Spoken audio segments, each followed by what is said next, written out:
ধুবুৰীত online trading বিনিয়োগৰ নামত কোটি কোটি টকা সংগ্ৰহ কৰি আৰক্ষীৰ জালত শংকৰ কুমাৰ বিশ্বাস এমাহতে টকা ডাবল কৰি দিয়াৰ প্ৰতিশ্ৰুতি দি বিভিন্ন জনৰ পৰা সংগ্ৰহ কৰিছিল বহু পৰিমাণৰ টকা।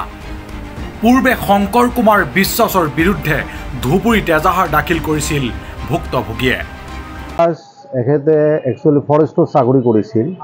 ফৰেষ্টৰ চাকৰি কৰি আমাৰ ঘৰত গৈছিল যে আপুনি যদি আমাৰ এটা কোম্পানী লৈ আহিছে, আমি গম নাপাওঁ কি কোম্পানী, আমি জানো যে মানুহজন ফৰেষ্টৰ চাকৰি কৰে, চাকৰি কৰা মানুহ এটা ভাল এটা তাৰ এটা ৱেট আছে, যেহেতু গভ চাকৰি কৰে, গাড়ী চাড়ী লৈ গৈছে আমাৰ ঘৰত যে এনেকুৱা এটা কোম্পানী আছে, কোম্পানীত যদি আপুনি টকা লগায় তাহলে আপোনাক মাহে মাহে আপোনাক 21% কৰি দিব আপোনাক মাহে মাহে।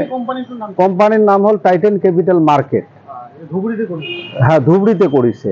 ধুবুৰী আৰক্ষীয়ে গভীৰ নিশা অভিযান চলাই অনলাইন ট্ৰেডিঙত বিনিয়োগ সম্পৰ্কীয় শংকৰ কুমাৰ বিশ্বাসক আটক কৰে। ধুবুৰী চহৰত ঘৰ ভাড়াত থাকি চলাই গৈছিল এই অনৈতিক কাৰ্য। ধন উভতাই বিচাৰি শংকৰ কুমাৰ বিশ্বাসৰ ঘৰত ভিৰ কৰিছে এতিয়া সাধাৰণ ৰাইজে। ধুবুৰী সদৰ আৰক্ষীয়ে সদৰি কৰা অনুসৰি আটকাধীন ব্যক্তিজন গৌৰীপুৰ থানাৰ অন্তৰ্গত দাওভাঙিৰ শংকৰ কুমাৰ বিশ্বাস বুলি জানিব পৰা গৈছে। শংকৰ কুমাৰ বিশ্বাস ধুবুৰী চহৰৰ 1 নম্বৰ ৱাৰ্ডত এটা ভাড়াঘৰত থাকি অনলাইন ট্ৰেডিঙত বিনিয়োগ কৰাৰ সন্দেহত আৰক্ষীয়ে নিশা আটক কৰি থানালৈ লৈ আনে আৰু অধিক তথ্যৰ বাবে সোধা পোছা অব্যাহত ৰাখিছে বুলি জানিব পৰা গৈছে। ধুবুৰীৰ পৰা মিজানুৰ ৰহমানৰ প্ৰতিবেদন, নিউজ।